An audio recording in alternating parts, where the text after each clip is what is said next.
Salam edildiği ildeşler, doğum kardeşler, dostlarlar, emeğine yapım salam etken, esası YouTube'daki görücüler, kağıtlar açtılar. Ne açtılar, kurlaşıklar, şeyler diye başlarlar. Ben onu telefonum yazdım. Hiç bir daha girmedim. Ne adımı, ne familyamı, ne namı telefonumu, ne adresimi hiç adres. Onun için eğer esası kevin kurulmadı olsa, tavafı yok. Siyaset hakkında olsa ya seçilmiş hakkında, medeniyet hakkında, dil hakkında, edebiyat hakkında, sanat hakkında, tarih hakkında bilen zaten sizlerin böylesin. Onun için Kanada ve Amerikan baş numarı birlik son Toronto şehrin 416 901 95 73 bin numara telefonu. İmamı da getirirseniz Instagram'da Tuğak Kılıç 123. Facebook'ta Tuğakıl Türkmen ilim. Adım götürüyor. Onun için YouTube'da şunu yani. YouTube'un en çime konusu var. Özümü görüyorsanız, sesini kurduğunuz var olsa, elimizden gelecek konak olsa, başüstüne elimizden gelen konak eder, elbette doğru yol. Onun için ben bir daha etken, hiç eser yürütün siyasetine karşı gitme, siyasete koşuşma, yönebilim oyları, siyasi oyları, ekonomi oyları, yerel oyları, başka oyları bilsen harika olur. Ondan sonra siyasete koşuşu kadar çok daha okumalı, bilmeli, öğrenmeli, çok yardılar var. Tecrübe kadarlardan öğrenmeli, son yardı. Ondan sonra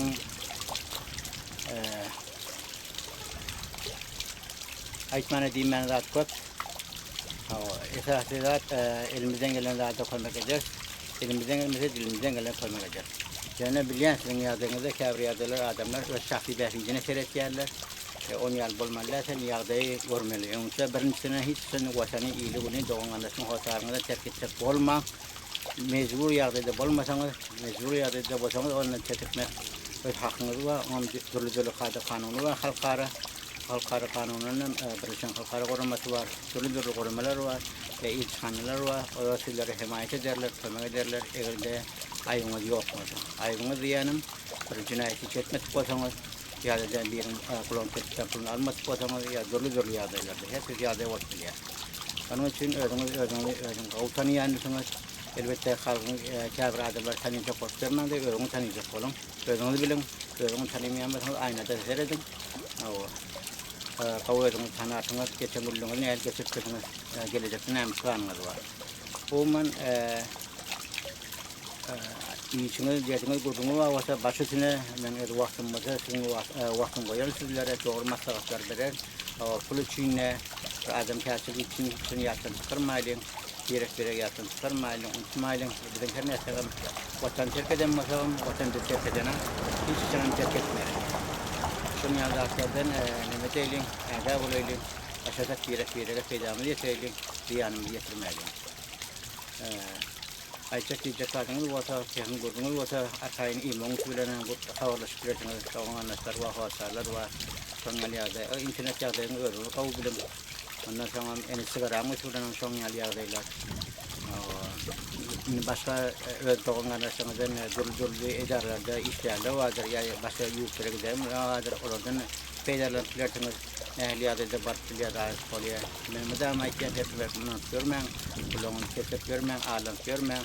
Takmedi içip görmem diyen. Ol her hille adamlar var. Adam kulak etiyorlar. Adamın takmı yerler. Bunu görüyorlar. Onun için şimdi söylediğimiz ağır olun. Siyasi oylar, ekonomi oylar. Ondan da medeni oylar, türlü yardımlar zaten. Ola emiş ön bolkur, hadırım var, gelecekte de bulur. Adam görenler, adam hiç sen azatlığı çıkmanır. Adam azatlığı için görüşüktür. Azatlığı hem de adamın elinden maafi alıktır. Öğrenci için yalanı birinci cihan olsun ehli görüyor, ikinci cihan olsun ehli görüyor. Hadir kıyada eden ehli güdüvati ekonomi etkin dünyada hem yerde bahasılık türlü yardımlardır. Neyse kâbir tepkilerim de aktarın sizlerin böyle şeyinizdim. Ayçak diyecekli sözümüz var varsa başüstüne çok mantıklıydı gerekse. Başkanı gürleşiyor yalnız. Ayçak diyecek hakkında aydı ver yalnız. Ses yazı koyu yalnız tavası yok. İmam içine bakınca doğan kardeşler, basarlar, tanışlar, men tanıyarlar var.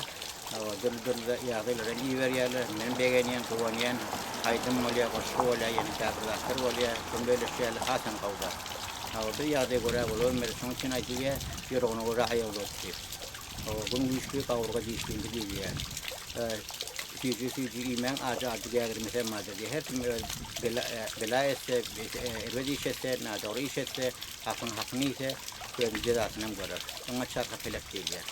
Çarkı felek aylan sorun yok değil ya. Hiç sıktırmıyor. Yaşlı görürsünüz, yamallık görürsünüz. En kavsi kahınızı, ecenizi, diyacenizi, dokanınızı, karnışınızı, hoşlarınızı, birek dosyarlarınızı, vatandaşınızı, illeşinizi, şehirleşinizi, kovadaşınızı silemaktan uzak yoktur. Silemek sorsunuz. Silemek bilmeyen adam ayıbıyor. Halk bilir, halk bilimde halayık bilir değil ya. Atau bulanın aydan diyen seriyor. Bizim elimizden gelecek fayda varsa başlıyor.